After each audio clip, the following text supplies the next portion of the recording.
În primul rând, aș vrea să vă spun că filmul pe care îl proiectăm aici la voi, Call Me Kuchu, face parte dintr-o secțiune care e secțiunea, așa, nu ca tare a festivalului anul ăsta, se cheamă Ura dăunează grav sănătății.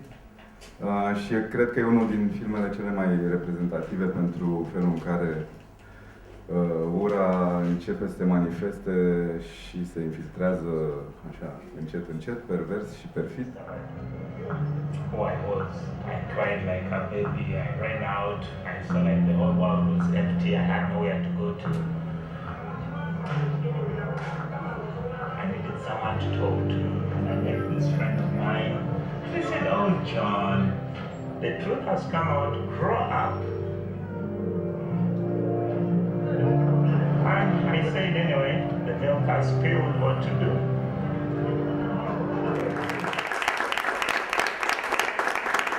In terms of actually filming this subject matter, it wasn't as difficult as we'd expected. So the first time we went to Uganda, we were very concerned because we kind of just didn't really know how the Ugandan government responded to journalists. But what we realized after a while is actually there's a really strong sense of freedom of the press in Uganda.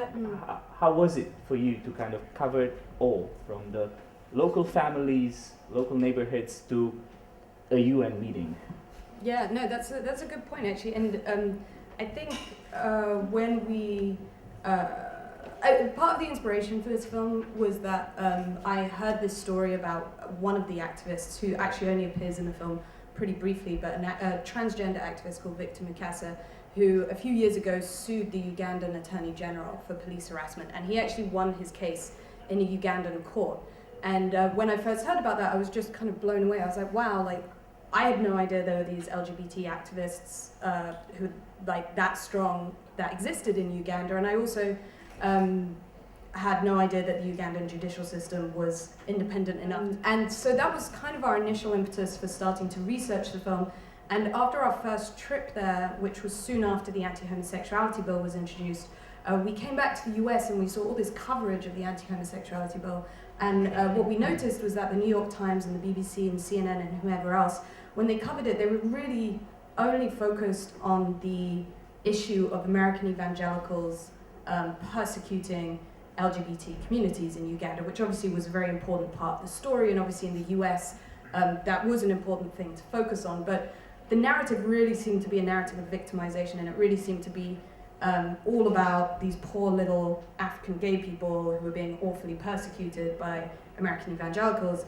And what we had felt while researching the film was that we'd actually discovered this very empowered activist community, and we felt that the story that wasn't getting across at all in any of this media coverage was that there were these incredible activists who were responsible for the fact that the New York Times or CNN or the BBC or anyone else was actually talking about this issue. It looks like the film is showing to me that maybe 100 years ago the Western and the British got this idea that homosexuality is bad, so it came from the West together with Christianity, and now also from the West is coming a different story which is completely opposite.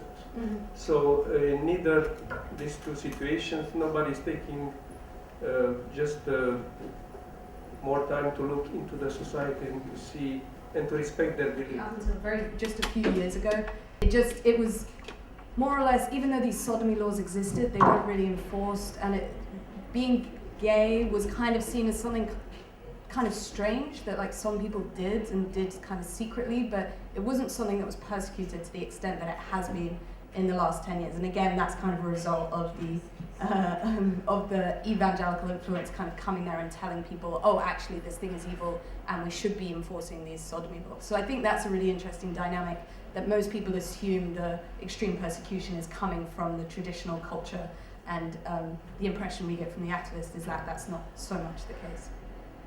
And also, I just want to inform people, I'm a Zulu myself, and in Zulu culture, traditionally, there is room for being gay, there is room for being transgender, you have found ways to deal with that. And even today, if I was to be gay in South Africa, it would be safer for me to be so in a traditional Zulu village than in Joburg City. Uganda is known for being one of those, let's say, sort of success stories of Africa, and you mentioned that the judicial system looks like it's working, the media is more or less free and so on, why, I still didn't get from the movie why it was the homosexuals that became the primary target. I mean, where it happened, you know?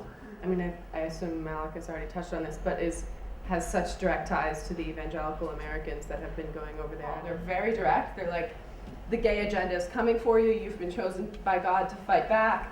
And that wasn't like a one-off thing. Like, things like that are happening pretty frequently, or at least were, up until a couple years ago when there was such a big stink about it that the Americans, I think, backed down a little bit, at least about being so obvious about it.